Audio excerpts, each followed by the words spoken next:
Assalamualaikum warahmatullahi wabarakatuh. Perkenalkan, nama saya Mutia Insani dari kelas Pendidikan Pancasila kelas IPI. Di sini saya akan menjelaskan tentang definisi Pancasila. Pancasila adalah ideologi dasar bagi negara Indonesia. Nama Pancasila ini berasal dari dua kata, yaitu Panca berarti 5 dan Sila berarti prinsip. Pancasila adalah pedoman kehidupan dalam berbangsa dan bernegara bagi seluruh rakyat Indonesia. Zaman prasejarah dan zaman sejarah. Zaman prasejarah itu zaman batu tua, Paleolitikum, dan zaman batu muda, Neolitikum. Zaman batu besar yaitu Megalitikum. Pada zaman ini, manusia sudah saling membantu dalam memenuhi kebutuhan, di mana hal tersebut menyatakan bahwa telah adanya Pancasila dalam kehidupan. Sejarah Pancasila, ada masa kerajaan. Di sini ada 4 kerajaan, yaitu pertama Kerajaan Kutai, dan kedua Kerajaan Sriwijaya, ketiga kerajaan-kerajaan sebelum Majapahit, keempat Kerajaan Majapahit. Kerajaan Kutai. Kutai yang membuka zaman sejarah Indonesia pertama kalinya menampilkan nilai-nilai sosial politik dan keutuhan dalam bentuk kerajaan dan kenduri. Kedua, Kerajaan Sriwijaya, yaitu kerajaan besar yang cukup disegani di kawasan Asia Selatan. Perdagangan dilakukan dengan mempersatukan perdagangan, pengrajinan, dan pegawai raja. Selanjutnya ada zaman kerajaan sebelum Majapahit. Kerajaan-kerajaan yang ada di Jawa Tengah pada saat itu telah membangun candi untuk Dewatara dan wihara untuk pendeta yang ada di Jawa Tengah bersama dengan dinasti Syailendra. Di Jawa Timur, Kerajaan Erlangga membangun bangunan keagamaan sebagai bentuk toleransi kepada seluruh umatnya. Selanjutnya ada zaman Kerajaan Majapahit. Kerajaan Majapahit mengalami zaman pada pemerintahan Hayam Wuruk dengan Mahapati yang dibantu oleh Laksamana Nala dalam memimpin armadanya untuk menguasai Nusantara. Pada saat itu, agama Buddha dan Hindu hidup berdamai dalam Kerajaan Majapahit.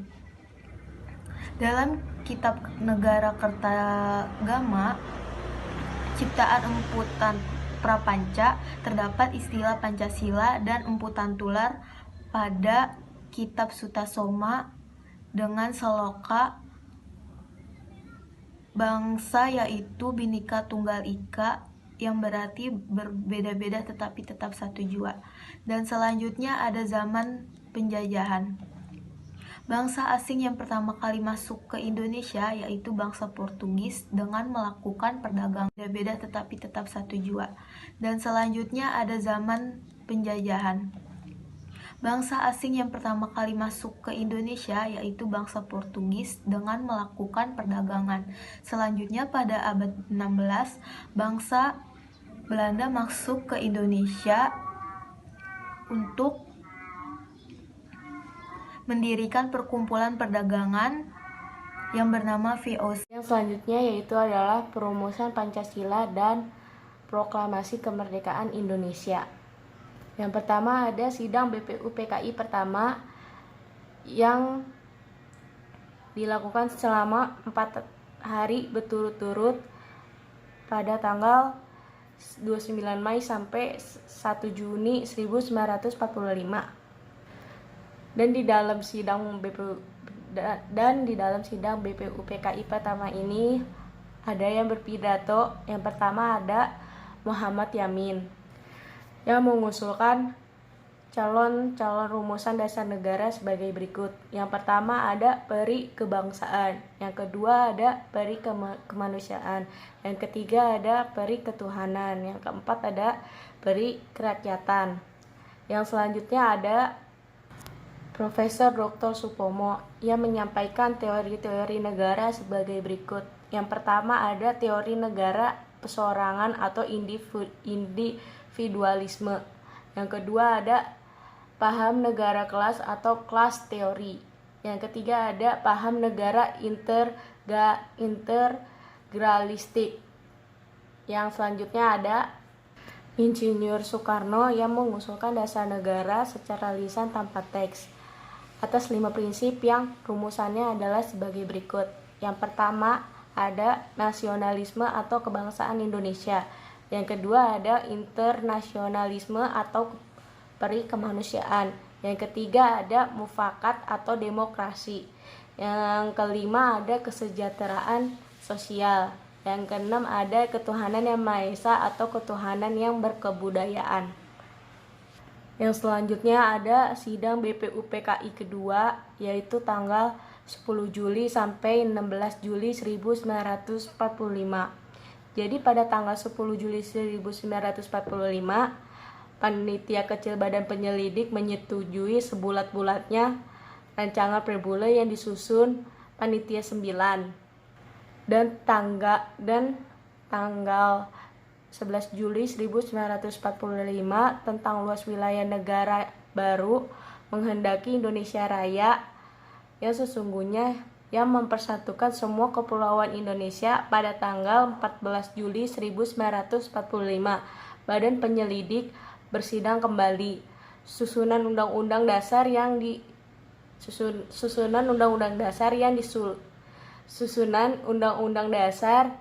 diusulkan.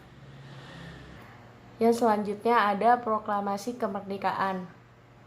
Setelah Jepang menyerang kepada sekutu, maka kesempatan itu dipergunakan oleh para pejuang kemerdekaan Indonesia. Namun terdapat perbedaan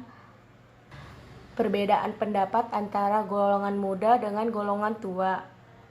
Dan di sini karena perbedaan itu, golongan tua menculik Insinyur Soekarno dan Muhammad Hatta ke Rengas Dengklok agar tidak mendapat pengaruh dari Jepang.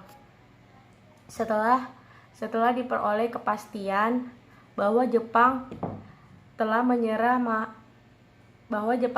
menyerah, maka Dwi Tunggal Soekarno-Hatta setuju untuk dilaksanakannya proklamasi kemerdekaan, akan tetapi dilaksanakan di Jakarta oleh para pejuang kemerdekaan Indonesia. Namun terdapat perbedaan pendapat antara golongan muda dengan golongan tua. Dan di sini karena perbedaan itu, golongan tua menculik Insinyur Soekarno dan Muhammad Hatta ke Rengas Dengklok agar tidak mendapat pengaruh dari Jepang. Setelah diperoleh kepastian bahwa Jepang telah menyerah, maka Dwi Tunggal Soekarno-Hatta setuju untuk dilaksanakannya proklamasi kemerdekaan, akan tetapi dilaksanakan di Jakarta. Pancasila pada masa Orde Baru. Pada tahun 1966, Presiden Insinyur Soekarno digantikan oleh Jenderal Soeharto sebagai pemimpin bangsa Indonesia. Pada masa tersebut, pemahaman terhadap Pancasila mulai diperbaiki. Pada hari lahir Pancasila 1 Juni 1967, Presiden Soeharto mengatakan bahwa Pancasila makin banyak mengalami ujian zaman dan makin bulat tekad kita untuk mempertahankan Pancasila. Pada tanggal 1 Juni 1968,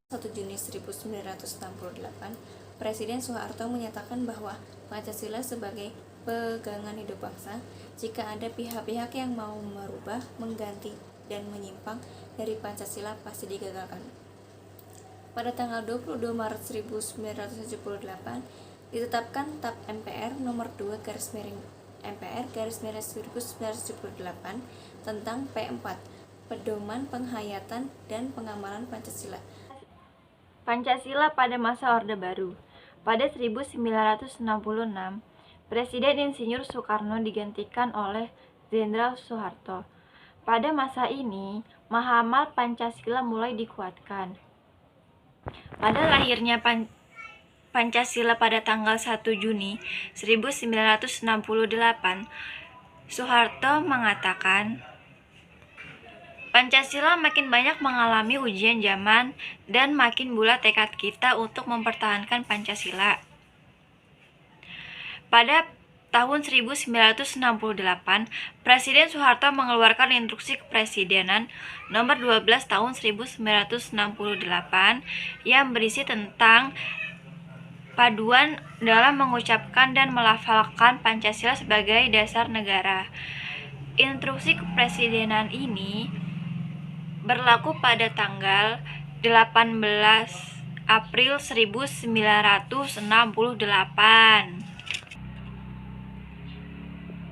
Instruksi Kepresidenan ini berlaku pada tanggal 13 April 1968. Itu. Penghayatan dan peramalan. Pedoman. Ayo 1, 3. Adapun nilai-nilai dan norma-norma Pancasila yang terkandung pada Eka Prasetya Pancakarsa atau pedoman penghayatan dan peramalan Pancasila yang terdiri dari 36 butir. Pada sila pertama, ketuhanan yang Maha Esa terdiri 4 butir. Terdiri atas percaya dan takwa kepada Tuhan Yang Maha Esa sesuai dengan agama dan kepercayaannya masing-masing. Hormat menghormati bekerja sama antara pemeluk agama dan penganut kepercayaan yang berbeda-beda. Saling menghormati kebebasan menjalankan ibadat sesuai dengan agamanya masing-masing. Sila kedua, kemanusiaan yang adil dan beradab. Pada sila kedua, kemanusiaan yang adil dan beradab terdapat 8 butir yang terdiri atas mengakui persamaan derajat, persamaan hak, dan persamaan kewajiban antara sesama manusia, saling mencintai sesama manusia, mengembangkan sikap tegang rasa.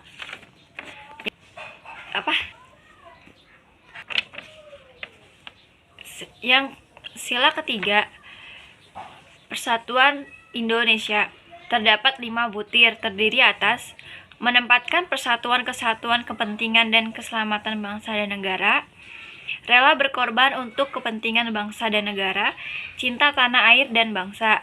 Yang keempat, sila keempat, kerakyatan yang dipimpin oleh hikmat kebijaksanaan dalam permusyawaratan perwakilan, terdapat 7 butir, terdiri atas mengutamakan kepentingan negara dan masyarakat, tidak memaksakan kehendak kepada orang lain, mengutamakan musyawarah dalam mengambil keputusan untuk kepentingan bersama. Sila kelima yaitu keadilan sosial bagi seluruh. Sila kelima yaitu keadilan sosial bagi seluruh rakyat Indonesia, terdapat 12 butir. Di antaranya bersikap adil, menjaga keseimbangan antara hak dan kewajiban, mengembangkan perbuatan-perbuatan yang luhur yang mencerminkan sikap dan suasana kekeluargaan. Nilai Pancasila tersebut yang terdiri dari 36 butir, kemudian pada tahun 1994 dijabarkan kembali oleh BP7 menjadi 45 butir. Sila pertama menjadi 7 butir, sila kedua menjadi 2 butir, sila ketiga menjadi 10 butir, sila keempat menjadi 7 butir, sila kelima menjadi 11 butir. Pada saat itu beberapa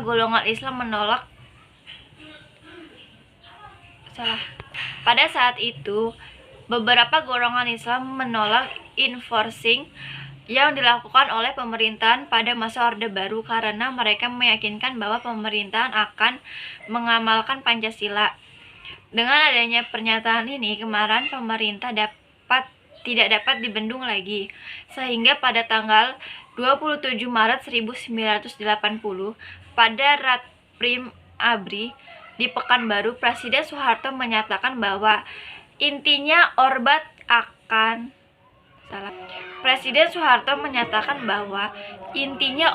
tidak akan mengubah Pancasila dan Undang-Undang Dasar 1945. bahkan akan diperkuat sebagai komparatif ideologi.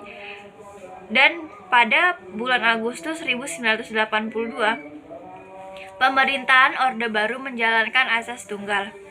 Azas Tunggal adalah pengakuan terhadap Pancasila sebagai asas tunggal yang dimana setiap partai politik harus mengakui. Azas Tunggal adalah pengakuan terhadap Pancasila sebagai azas tunggal yang dimana setiap partai politik harus mengakui Pancasila sebagai pemersatu bangsa. Pendapatan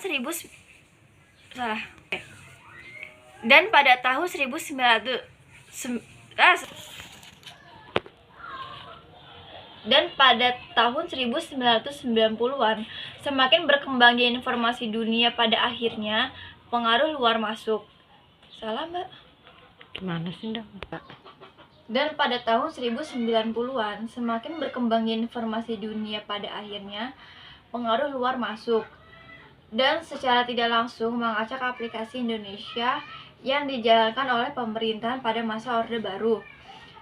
Demikian demokrasi semakin banyak mengkritik tentang praktek pemerintahan Orde Baru karena tidak transparan, otoriter, represif, dan lain-lain, sehingga sekaligus juga mengkritik tentang adanya Pancasila pada masa itu.